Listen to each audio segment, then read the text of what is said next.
অনুশীলন নেটে একের পর এক 150 কিলোমিটার প্রতি ঘন্টার বল, আর সেই বলেই পরাস্ত ব্যাটার। বড় বড় শট হাঁকানো তো দূরে থাক, পাক এই ব্যাটার ঠিকঠাক ব্যাটেই লাগাতে পারছেন না বলগুলোকে। পেশোয়ার জালমির অনুশীলনে বল হাতে নিজের সামর্থ্যটা দেখাচ্ছেন নাহিদ রানা। চাপাই এক্সপ্রেস ছুড়ছেন একের পর এক আগুন ঝরা বল। পিএসএল খেলতে পাকিস্তানে পৌঁছেছেন নাহিদ রানা, শরীফুল ইসলামরা।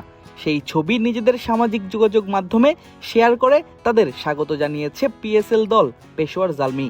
আর সেই পোস্টের কিছুক্ষণ পরে দেখা গেল বল হাতে অনুশীলনে ব্যস্ত সময় পার করছেন চাপাই এক্সপ্রেস, নিচ্ছেন এবারের আসরের জন্য সর্বোচ্চ প্রস্তুতি। বাবর আজমের দল পেশোয়ার জালমির প্রথম দিনের ক্যাম্পেই নাহিদ রানা যেন বুঝালেন কেন তাকে এত টাকা খরচ করে দলে টেনেছে দলটি। আর সেদিনই দেখা গেল তার গায়ে পেশোয়ারের নতুন অনুশীলন জার্সি। সবুজ রঙের জার্সির উপর গোল্ডেন কালারের মাউন্টেন, আছে নামি দামি সব স্পন্সরদের লোগো। পুরো আসর জুড়ে এই জার্সি গায়েই অনুশীলন করতে দেখা যাবে শরীফুল, রানা, তামিমদের। 5+ স্টার রেটিং প্রাপ্ত দেশের সর্বোচ্চ বিদ্যুৎ সাশ্রয়ী ওয়ালটন এসি। স্মার্ট কমফোর্ট এখন নেক্সট লেভেলে। অন্যান্য পিএসএল আসরের তুলনায় এবারের 11তম পিএসএল এর দিকে বাংলাদেশের সাধারণ ক্রিকেট দর্শকদের থাকবে বাড়তি নজর।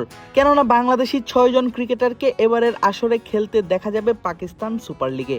তার মধ্যে 3 জনকেই দেখা যাবে পেশোয়ার জালমির জার্সিতে, বাবর আজম, ইফতেখারদের সঙ্গে। নিলাম থেকেই নাহিদ রানাকে সরাসরি কিনে নিয়েছিল পেশোয়ার জালমি।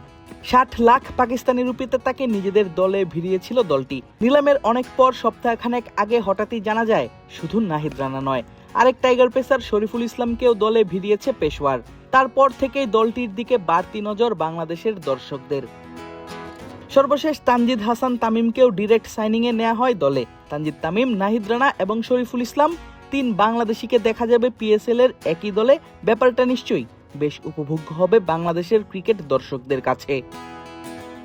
আগামী 26 মার্চ থেকে শুরু হচ্ছে এবারের পিএসএল, আর প্রথম দিনই মাঠে নামছে মুস্তাফিজুর রহমান, পারভেজ হোসেন ইমনদের লাহোর কালান্দার্স। তবে নাহিদ রানা, শরীফুল, তানজিদ, তামিমদের প্রথম ম্যাচ দেখতে হলে অপেক্ষা করতে হবে আরো 2 দিন।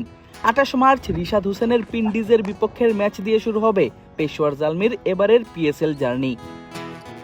মুস্তাফিজ ইমনদের লাহোর, নাকি তামিম, রানা, শরীফুলদের পেশোয়ার, নাকি রিশাদের পিন্ডিজ?